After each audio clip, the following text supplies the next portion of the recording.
ఒక్క గీత చిన్నగా కనబడాలంటే దాని పక్కకు పెద్ద గీత గీయాలి.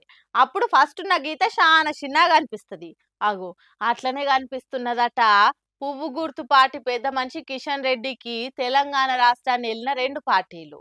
మరి ఆ చిన్న గీత ఏ పార్టీ, పెద్ద గీత ఏ పార్టీ అనేది చూద్దాం పాండ్రి. చేతులు కాలినాక ఆకులు పట్టుకున్నట్టే మాట్లాడుతున్నాడు కేంద్ర మంత్రి కిషన్ రెడ్డి అని అంటున్నారు కారు గుర్తు పాటోలు. బీఆర్ఎస్ పార్టీ 10 ఏళ్లు తెలంగాణ ఏలింది గాని కాంగ్రెస్ పార్టీ తీరుగా చేయలేదన్నట్టు మాట్లాడిండు కిషన్ రెడ్డి.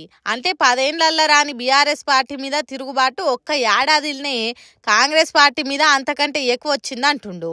ఎంతైతే 10 సంవత్సరాల్లో టీఆర్ఎస్ పార్టీ వ్యతిరేకత వచ్చిందో అంతకంటే ఎక్కువ వ్యతిరేకత ఈ యొక్క సంవత్సరంలో రాహుల్ గాంధీ నాయకత్వంలో కాంగ్రెస్ పార్టీ ఆధ్వర్యంలోని రేవంత్ రెడ్డి ప్రభుత్వం మూటగట్టుకుంది.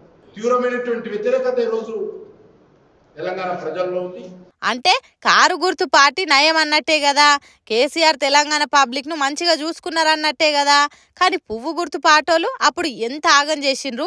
కేసీఆర్ సర్కార్ను బద్నాం చేసేటానికి ఉన్నాయి లేని పుకార్లు పుట్టించి కాంగ్రెస్ పార్టీ గెలిచేటట్టు చేసింది మీరు కాదా అని అంటున్నారు కారు పాటోలు. 100 కోట్ల స్కాములు అన్నారు, అవినీతి పాలన అన్నారు, ఉత్తుత్తగా గుడ్డగాల్చి మీదేసింది మీరు కాదా అని అడుగుతున్నారు కారు పార్టీ కార్యకర్తలు.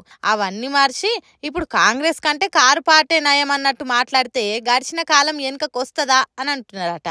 నల్గొండ జిల్లాలో బీజేపీ ఆఫీస్ మాట్లాడుకుంటా కారు పార్టీ కేసీఆర్ నయం అన్నట్టు మాట్లాడిండు కిషన్ రెడ్డి సారు. ఈ ముచ్చటిన్న కొంతమంది తెలంగాణ మేధావులకు కేసీఆర్ ఇల్వ ప్రజలకే కాదు కడమ పార్టీ లీడర్లకు కూడా తెలుస్తున్నది అని అంటున్నారట. సెంటర్ సర్కారు రాష్ట్రాలకు తల్లి లాంటిది. అసోంటి తల్లి అన్ని రాష్ట్రాలను ఒక్క తీరుగానే చూడాలి కదా. కానీ అట్లున్నదా దేశంలో? ఏ రాష్ట్రం నుంచి ఎంపీ సీట్లు ఎక్కువ సపోర్ట్ ఉంటే వాళ్ళకే ఎక్కువ నిధులు ఇచ్చుడు చేస్తున్నాయి. సరే ఇచ్చుకుంటే ఇచ్చుకొనియండ్రి గాని కడమ రాష్ట్రాలను ఎందుకు బద్నాం చేయాలి? ఈ ముచ్చటిన్నరా తెలంగాణ పబ్లిక్? సెంటర్ సర్కార్ అట తెలంగాణకి ఇవ్వాల్సిన దానికంటే ఎక్కువనే ఇచ్చిందట.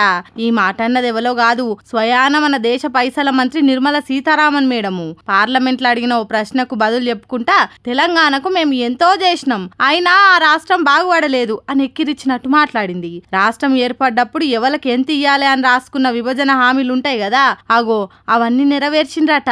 చూడుర్రి ఎంత పెద్ద పువ్వు తెలంగాణ పబ్లిక్ షోలో పెట్టిందో. బయ్యారం ముక్కు పరిశ్రమ ఇస్తే మన పిల్లగాన్లకు నౌకర్లు వచ్చినట్టు, కంప్యూటర్ కంపెనీల డెవలప్మెంట్ కోసం ITIR ప్రాజెక్ట్ ను గుజరాత్ కి ఇయ్యకుండా తెలంగాణకే ఇచ్చినట్టు, అట్లా ఇస్తే మనోళ్ళు కోట్లు సంపాదించినట్టు, కాజిపేట రైల్ కోచ్ ఫ్యాక్టరీ పెట్టి తెలంగాణను తెల్లగా చేసినట్టు, పాలమూరు రంగారెడ్డి నీళ్ల ప్రాజెక్ట్ కు పైసలు పంపి జాతీయ హోదా ఇస్తే కట్టలు తెగేని నీళ్లు కాల్వలల్ల పారి పచ్చటి పైర్లు పెరిగినట్టు, మిషన్ భగీరథ నీళ్లు ఇంటింటికి వచ్చేటందుకు కేంద్రమే పైసలు ఇచ్చినట్టు, పెద్ద పెద్ద కంపెనీలు డెవలప్ అయ్యేటానికి మన మీద ఎనలేని ప్రేమ ఉండి పన్ను రాయితీలు ఇచ్చినట్టు, అన్యాయంగా ఖమ్మం జిల్లాలో ఉన్న ఊర్లను ఆంధ్రాలో కలపనట్టు, గుజరాత్ రాష్ట్రం కంటే తెలంగాణ మీదనే ఎక్కువ ప్రేమ ఒలకబోసినట్టు, తెలంగాణకు తోడి పెడితే వాళ్ళు ఇచ్చినవి తిని కూస్తున్నట్టు, రాష్ట్రం కొంత కూడా అభివృద్ధి జరగనట్టు, అప్పులు మాత్రమే పెరిగినాయి ఆస్తులేం పెరగనట్టు, వాటితోని ఆదాయం ఏం వస్తలేదన్నట్టు, మొత్తానికే రాష్ట్రం చెడిపోయినట్టు ఎంత ముద్దుగా చెప్తుందో చూడండి నిర్మలమ్మ